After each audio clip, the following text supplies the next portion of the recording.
this. I want you to stop! Now take your pills. Go get her dressed.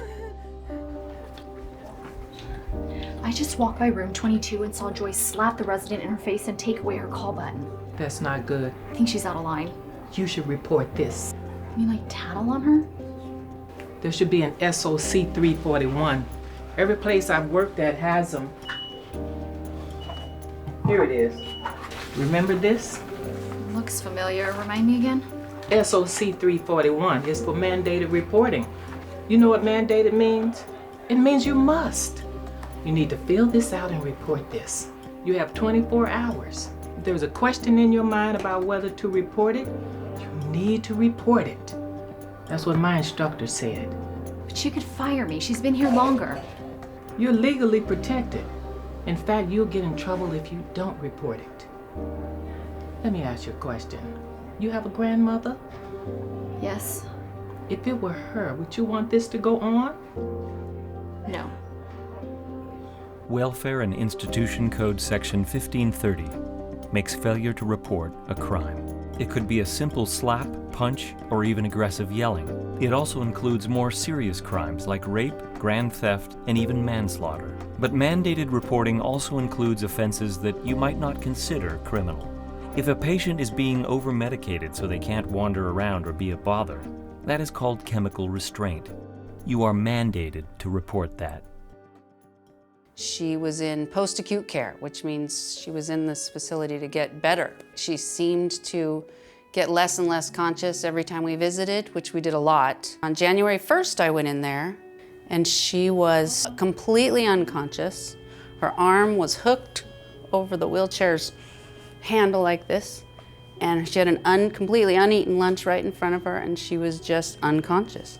And I tried to wake her, and I tried to wake her, and she could kind of look up at me a little bit, but I was so shocked that she was unrousable that I said, we have to call an ambulance. She has to go to an emergency room. And after what seemed like an eon, an ambulance was finally called, and the ambulance driver even told me her oxygen was turned way down below her prescription, which made no sense to me. And we, jumped in the ambulance and went to the emergency room, and my mom died 6 days later.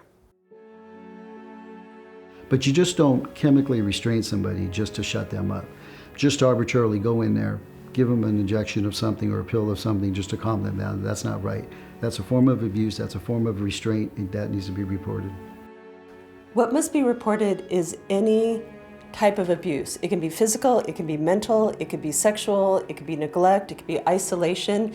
Anything that you know is wrong needs to be reported. Any crime that you imagine happening out on the street happens in a nursing home. And I know people don't want to believe that, but rape, murders, assaults. We've seen staff use things like bed sheets, towels, gait belts used for physical therapy, turned backwards and used as a restraint to hold somebody into their chair. If somebody is locked in their room, they're not going to be able to get out in a fire. Staff is not going to know when they need medical assistance in the middle of the night. We're taking vulnerable people and putting them in an even worse situation. It's absolutely deplorable, it's unacceptable, and it's illegal. The very first case I handled was a case where a staff member at a facility had reported that an unknown woman had visited a woman who doesn't get any visitors. Immediately showed up with a notary and with two friends and had this woman sign away her power of attorney.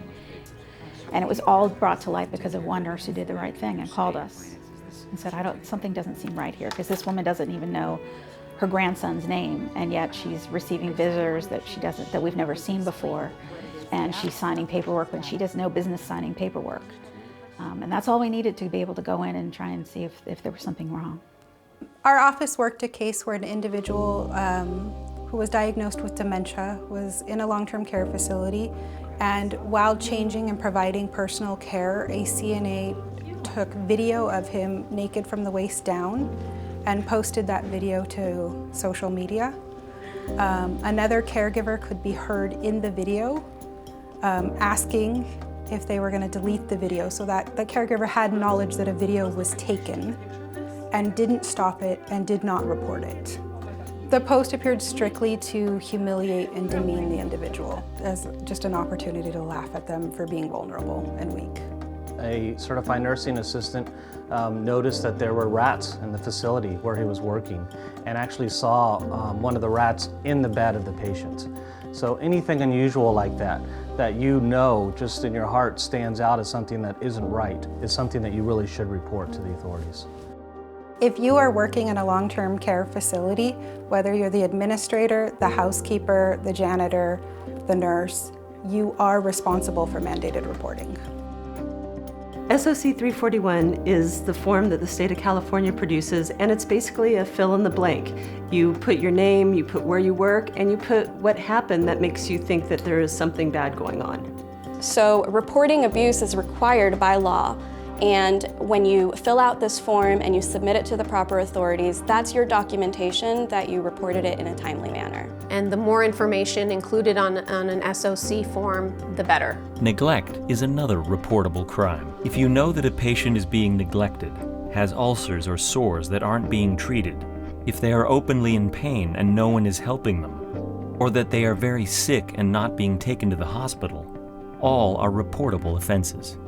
Lovely, funny, kind, and always give. She occasionally would say, take some of my money, buy them some goodies, bring them some stuff because everyone's been so nice to me. But lo and behold, all this was going on and we had no clue. The family visited frequently, very involved. Somehow she got an infection on her heel.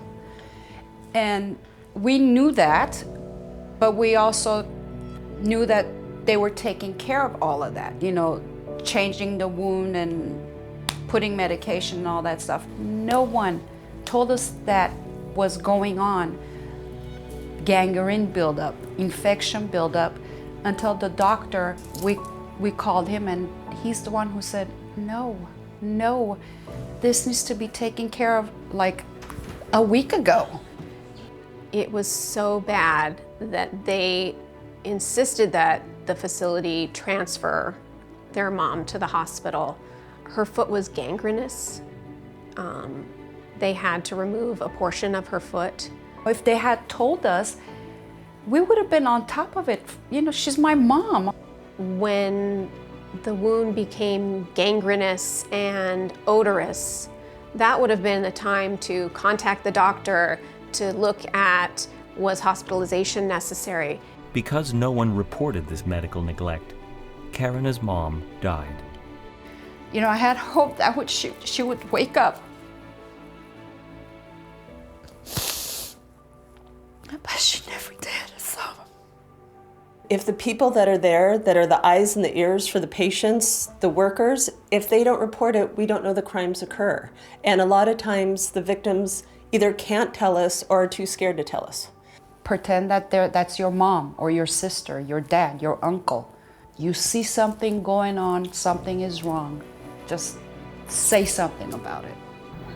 But I'm not her boss, and she has seniority. It doesn't matter. She can be your supervisor or the president. You're protected. I'm sure someone else will report her. What are you talking about? Nothing. How's it going? Are you reporting something? She's talking about reporting her crazy neighbors to the police. Right.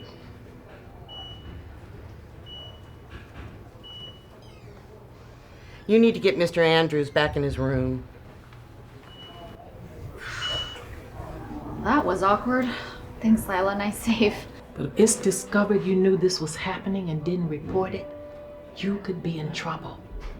Like criminally charged. It's your responsibility. So if you don't report, we will prosecute you. And it sounds really harsh, but it's our job, and it's your job to report. It can be punishable up to 6 months in jail or a $1,000 fine. And in addition to that, if you do have any kind of medical license, you'll probably lose that. However, if that failure to report results in the death, it could be up to a year in county jail, a $5,000 fine, or both. One of the cases actually involved a CNA, a certified nurse assistant, who witnessed sexual abuse who saw her friend, a coworker, actually touching a patient that was under both of their care. And rather than reporting it, she chose to stay silent. Another coworker actually ended up reporting it, and she mentioned that this person was a witness there. The person who did not report ended up getting charged with failure to report. She's no longer practicing as a certified nursing assistant, and she ended up getting criminally charged and convicted for that. If someone fails to report, what happens is that whatever the abuse that is taking place is happening over and over and over again. A gentleman started to act out sexually. He became very verbally making comments, a little handsy with people. They didn't do anything, they didn't report, didn't keep an eye on him, and less than a week later, he raped one of the other patients. And if they would have reported him the first time, if they would have taken action, that poor woman didn't have to be a victim of rape. As a special agent for the state of California, don't be afraid of retaliation. We will be there to protect you. So it can be really scary to report a coworker or sometimes even a supervisor or a resident, or to feel like something that you're saying is going to make your facility look bad, or that management might be upset with you. We've had cases where administrators or nurses have told people under them, don't report anything. They can't do that. That does not absolve you of your requirement to report. Sometimes being a mandated reporter means you have to be brave, because you might have to make a report that includes one of your colleagues, that may include your supervisor. And that's hard to do, but it's the right thing to do, and it's the law. So you can call it in and give the information, and you don't have to give your name or your personal information, so you can stay anonymous. If you wanted to put like a first name and a phone number, and you could make up that first name, it's okay. If you want to be Sally, that's fine.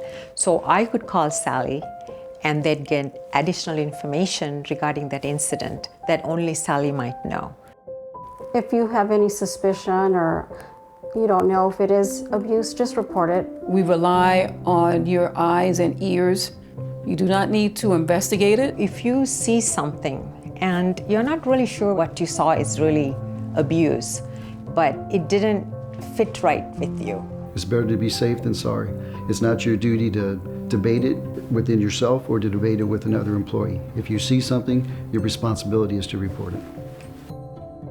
My mom was so funny and brilliant and sharp. She had no dementia symptoms or memory issues or anything all the way to the end until she got into that place, and she was a different person. Her personality changed. It was barely as if she could recognize us or dial our phone number. She even said, and I didn't know that this was, I thought it was paranoia. She called me one time and said she thought they were taking her call button away, and we thought, that's silly. They wouldn't take her call button away to ask for help. Clearly she was overdrugged. I just wish somebody would have reported it. My mom was a nurse, and she spent her whole life taking care of people. And when she needed a nurse to take care of her, they didn't.